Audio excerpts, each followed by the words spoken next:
Hello বন্ধুরা, তোমাদেরকে কবিতাস ফুডে স্বাগত। আজকের রেসিপি আলু বেগুনের পোস্ত।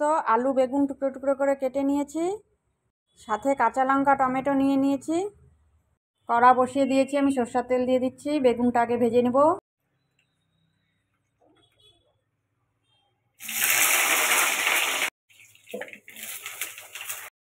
বেগুন ভাজাটার সময় আমি লবণ দিয়ে দিচ্ছি পরিমাণ মতো। আমি লাল করে বেগুনটা ভেজে নেব। বেগুনটা ভাজা, কালো জিরা ফোড়ন দিয়ে দিচ্ছি, তেজপাতা, কেটে রাখা আলুটা দিয়ে দিচ্ছি,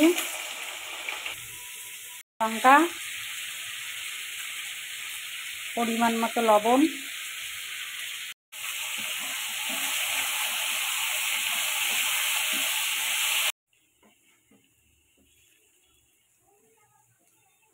ভাজা হয়ে গেছে। আমি পোস্ত বাটা দিয়ে দেবো। আমি পোস্তের সঙ্গে টমেটো বেটে নিয়েছি।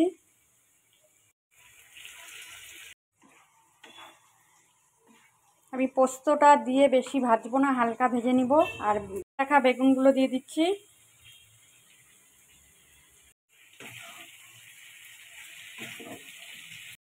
চিনি দিয়ে দিচ্ছি, সামান্য পরিমাণ গরম মশলার গুঁড়ো দিয়ে দিচ্ছি।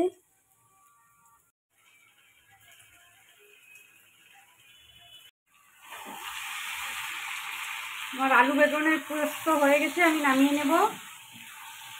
পোস্ত হয়ে গেছে, আমি একটা ডিশে নামিয়ে নিয়েছি।